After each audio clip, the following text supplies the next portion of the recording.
Parlour ఫ్రాంచైజీల పేరుతో మోసాలకు పాల్పడుతున్న దంపతులపై కేసు పెట్టారు బాధితులు. రోజ్ గోల్డ్ బ్యూటీ పార్లర్ పేరుతో ఫ్రాంచైజీ అమ్ముతున్నామని, నెలనెలా వేతనాలిస్తామని నమ్మించి 3 కోట్లతో ఉడాయించారు. విషయం తెలుసుకున్న బాధితులు లబోదిబోమంటూ పోలీస్ స్టేషన్లో ఫిర్యాదు చేశారు. గతంలోనూ చిట్టీల పేరుతో ఈ ఘరానా దంపతులు 250 కోట్లు కొట్టేసినట్లుగా తెలుస్తోంది.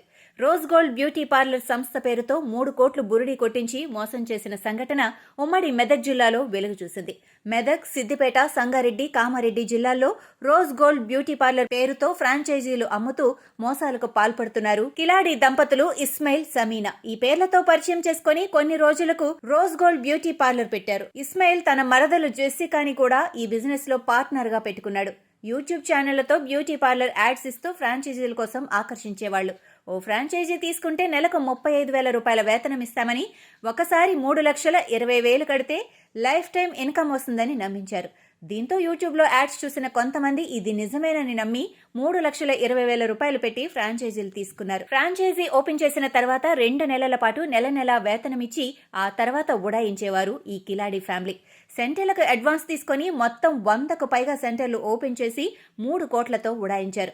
గతంలో కూడా కామారెడ్డిలో చిట్ ఫండ్ పేరుతో 250 కోట్ల రూపాయలకు ఇలాగే కుంభకోణం చేశారని తెలిసింది. అయితే కామారెడ్డిలో స్కామ్ చేసిన తర్వాత కొంతకాలం కనిపించకుండా పోయిన ఈ దంపతులు మళ్లీ సంవత్సరం క్రితం రోజ్ గోల్డ్ బ్యూటీ పార్లర్ పేరుతో గ్రామీణ పేదలను బురిడి కొట్టించారు.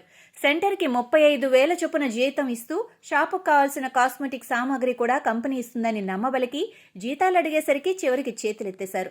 మొదట్లో పెట్టిన వారికి 2-3 నెలలు జీతం వేసినప్పటికీ తర్వాత నుంచి ఆ డబ్బులు రాకపోవడంతో యాజమాన్యం, వినియోగదారులు ప్రశ్నించారు. దీంతో గడువు పెంచుతూ రేపు మాపు అంటూ కాలం వెళ్లదీశారే తప్ప జీతం వేయకపోవడంతో అనుమానం వచ్చిన బాధితులు హైదరాబాద్లోని ప్రగతి నగర్ ఆఫీసుకు వెళ్లారు. దీంతో అక్కడ తాళం వేసి ఉండటంతో ఫోన్ చేయగా స్విచ్ ఆఫ్ వచ్చింది. బాధితులు భయాందోళనకు గురై బాచుపల్లి పోలీస్ స్టేషన్లో ఫిర్యాదు చేశారు. వీరి వలలో ఎక్కువగా సామాన్య, మధ్యతరగతి వాళ్లే ఉన్నట్లుగా తెలుస్తోంది. నెల డబ్బు వస్తుందని ఆశపడి మంగళసూత్రాలు తాకట్టు పెట్టి కొందరు, అప్పు చేసి మరికొందరు ఈ ఫ్రాంచైజీలను తీసుకున్నారు. తమకు న్యాయం చేయాలంటూ బాధితులు వేడుకుంటున్నారు. అయితే వీళ్లపై ఇలాంటి చీటింగ్ కేసులు గతంలో తెలంగాణ, ఏపీతో పాటు మహారాష్ట్రలోనూ ఉన్నట్లు సమాచారం.